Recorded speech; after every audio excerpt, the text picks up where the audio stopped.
Və sonda Kəpəz televiziyası Əlifba yaradan müəllim adlı yeni sənətli bədii və tarixi araşdırma filmini istehsal edib.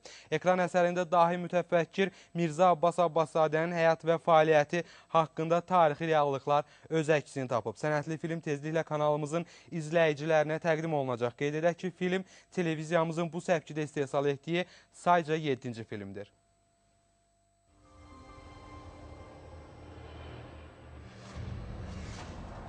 Filmin çəkilişləri Gəncədə və Gəncəbasarın kəndlərində, yəni 18 və 19-cu əsrə məxsus qədim tikililərdə, keçmişi xatırladan məkanlarda aparılıb. Yerli kənd sakinlərinin də çəkilişlərdə böyük dəstəyi olub. Hətta onların bir çoxu aktyor qismində özlərini sınayıblar. Sənədli filmdə görkəmli pedaqoq, folklorşünas, xeyriyyətçi və maarifçi adını çox eşitdiyimiz, lakin yaradıcılığını ictimai fəaliyyəti ilə əsasən müstəqillik illərimizdə tanış olduğumuz Mirzə Abbas Abbaszadənin xalqımıza verdiyi töhfələrdən söz açılıb. Bu cür əsərlərin işi quzu görməsi isə cəmiyyətimizdə vətənpərvərlik hisslərinin möhkəmlənməsinə xidmət edir.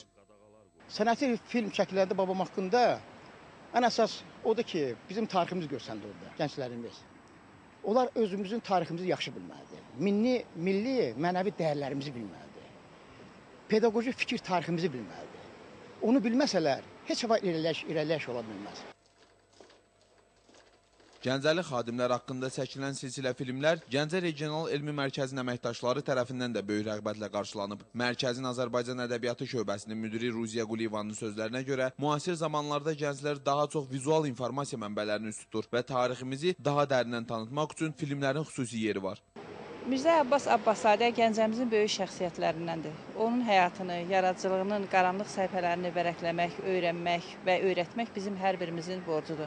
Ona görə də Mirzə Abbas Abbaszadə haqqında çəkilən filmi mən təqdirə layiq böyük bir hadisə hesab edirəm. Bu ictimai hadisədir, çoxdan lazım olan bir hadisədir ki, böyük bir işdir ki, siz onu həyata keçirmişsiniz. Filmdə Gəncə Dövlət Dram Teatrının dəstəyi ilə müxtəlif dekorasiyalar, həmin dövrə aid atributikadan istifadə olunub. Səhnələrin çəkilişləri isə tarixi məkanlarda aparılıb. Filmin müəllif və aparıcısı Ayaz Əbülfəzoğlu əsərin məqsədi haqqında bunları söylədi. Ümumiyyətlə, Kəpəz televiziyasında biz Mirzə Abbas Abbaszadədən bəhs eləyən Əlifba yaradan adlı müəllimə qədər bir neçə sənətli film istehsal etmişik və hazırda biz Mirzə Abbas Abbaszadə filminin çəkilişlərini yekunlaşdırmışıq və film bu yaxınlarda efirə gedəcək. Bu film bizim gənclərə, bizim çağdaş insanımıza nə verə bilər? Mən onunla bağlı danışmaq istəyirəm.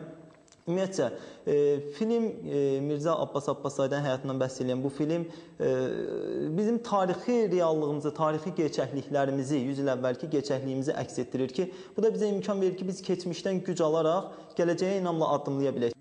Filmin quruluşçu rejissoru Elçin Xəyyəməliyev isə bildirib ki, çəkilişlərdə əsas çətinlik aktyorları tarixi personajlara uyğun seçmək olub.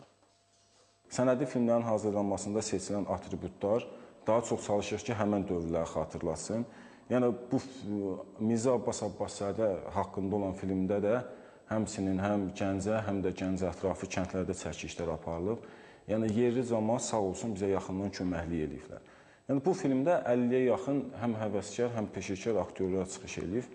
Yəni, hamısı da demək olar ki, öz işin öhdəsindən gəlib.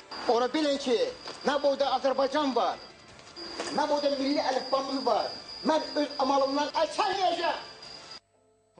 Mirzə Abbasın varisləri də böyük şəxsiyyətin adına layiq olub. Böyük oğlu Mehdi Abbaszadə Lenin ordenli SSR xalq müəllimi, kiçik oğlu isə 2-ci Dünya müharibəsi illərində Armando ləqəbi ilə İtaliya Partizan hərəkatının fəal üzvü və İtaliyanın milli qəhrəmanı adına layiq görülən Azərbaycan övladı idi.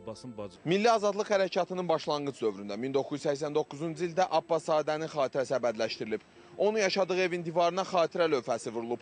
Keçmiş Çaparicə küçəsinə və 20 sayılı orta məktəbə Mirzə Abbasın adı verilib. Tural Azaroğlu, Emin Məmmədzadə, Kəpəz TV.